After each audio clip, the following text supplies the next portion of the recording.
আজকাল নতুন একটা মেয়ের সাথে সময় কাটাচ্ছ, আমি কি পুরনো হয়ে গেছি? বাজে কথা বলবা না, আমি ব্যবসা নিয়ে খুব ব্যস্ত আছি। ওকে, ভালো কথা। আমাকে বিয়ে করবা কবে?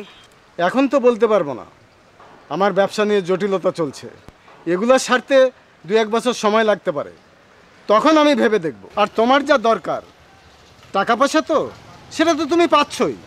আমার কাজ আছে, পরে তোমার সঙ্গে কথা বলব।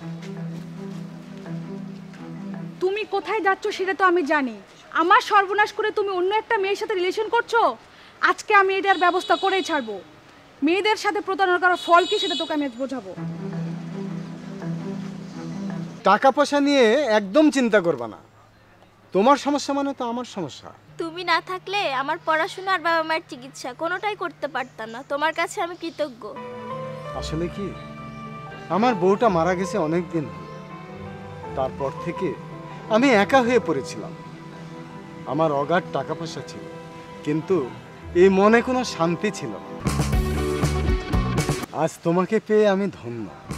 আমি খুব তাড়াতাড়ি তোমাকে বিয়েটা করতে চাই।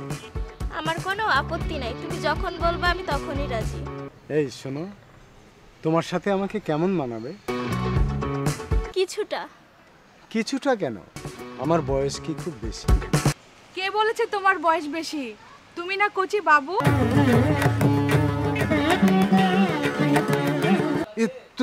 তুমি এখানে বেয়াদব মেয়ে!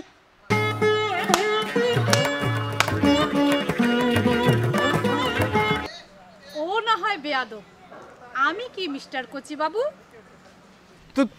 তুমি এখানে? তোমার প্রেম লীলা দেখতে এসেছি কচি বাবু। কি বাজে কথা বলছো? ও আমার মেয়ের মতো, ও ওভাবে আছে তাই ওর কষ্টের কথা শুনতে এসেছি। এসব কি বলো? তুমি না একটু আগে আমাকে বিয়ে করতে চাইলে, আর উনারা কারা?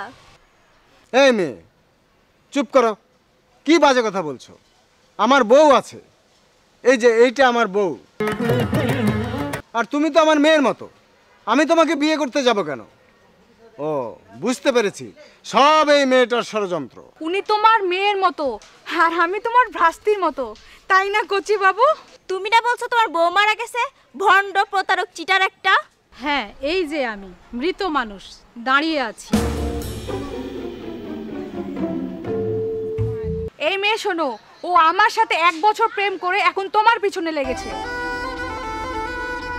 তোমার সব নষ্টামি ধরা পড়ে গেছে কচি বাবু।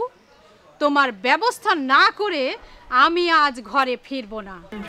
দুশ্চরিত্র ছোট লোক, ঘরে বউ রেখে টাকার লোভ দেখিয়ে সন্তান বয়সী মেয়েদের সাথে তোমার প্রেম করা আমি দেখাচ্ছি। এই ধরো, এই ধর। এসব আমার বিরুদ্ধে ষড়যন্ত্র, আমি এখানে আর থাকবো না। পালাবি কোথায় শয়তান?